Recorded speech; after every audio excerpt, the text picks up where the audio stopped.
تاسو تاریخ وګورئ،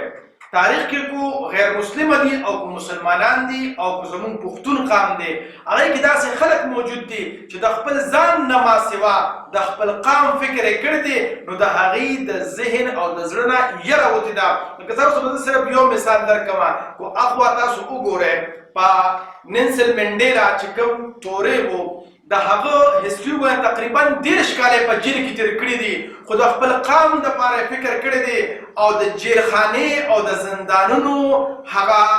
یره د هغه د زړه نه اوتې وه، ولې د خپل قام فکر ورسره و. دې خوا تاسو په پښتون قام کې وګورئ، باچا خان د خدای پاک وبخي سره د خاورو، هغه هم د خپل پښتون قام دپاره هلې ځلې کورې، نو هغه هم